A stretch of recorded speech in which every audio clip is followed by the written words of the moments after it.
دا اولنې اذان چې من کو د جمعې دا پیغمبر علیه السلام په زمانه کې نو دغه یو اذان به کېده یو به اقامت کېده. اجماع د کوم ځای نه ثابته ده چې قرآن کې چېرته ثبوت شته؟ ما ته به د قرآن آیت ښیي چې الله ویلي دي چې د مسلمانانو اجماع دلیل دی. د امام شافعي رحمه الله نه چا تپوس وکړو ویل دلایل د شرع څو دي؟ طالبان علما په دې پوهېږي د دین او د اسلام او د یو کار چې دا د الله او د رسول طریقه ده د دې دلایل څو دي؟ نو دلایل یې څلور دي، یو قرآن دی، یو حدیث دی، یو اجماع دی، یو قیاس دی.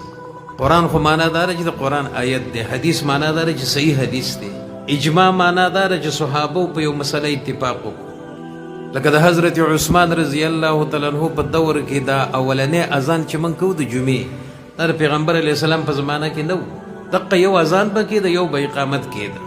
د ابوبکر صدیق رضی الله تعالی عنہ په زمانه کې دا اولنې اذان نو، د حضرت عمر په دور کې نو، د حضرت عثمان په اولنی 15 کالو کې نو. شپږ کاله پس حضرت عثمان وی چې دا کم امام راشي او دا اذان وشي او به خطبه ویلې شي او به اقامت کیږي نو په دې کې د ډیرو خلکو نه دا جمع پاتې شي.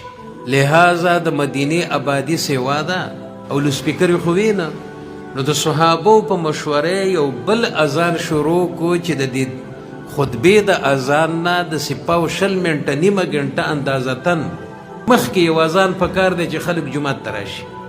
د حضرت عثمان رضی الله تعالی عنہ چې دا فیصله کوله په زراو صحابه ژوندي وو، عبدالله ابن مسعود و ابو موسی اشعری و حضرت علی و په زراو صحابه وو. اجماع یې وکړه، هیچا ورته بد ونه ویل. ټیک ده نو اوس یې منګه کوو که نه کوو؟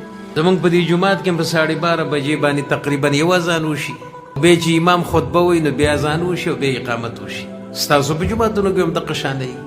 نو امام شافعي رحمه الله نه چا تپوس وکړو ویل یاره دا قرآن خو د شریعت دلیل دی، دا حدیث خو دی، دا منم، خو دا اجماع د کوم ځای نه ثابته ده چې قرآن کې چېرته ثبوت شته؟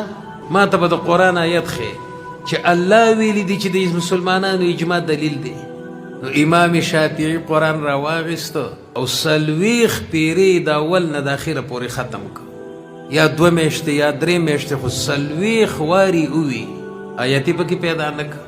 نو په 40مه پیرې په دې آیت نظر ولګي، دې ته تدبر وایي چې ومن یشاقق الرسول من بعد ما تبین له الهدى ويتبع غیر سبیل المؤمنین نوله ما تولى ونصله جهنم. ترجمه څه ده؟ الله وایي چې چا د محمد رسول الله مخالفت وکړو خبره ولا ونه منله نو جهنم ته به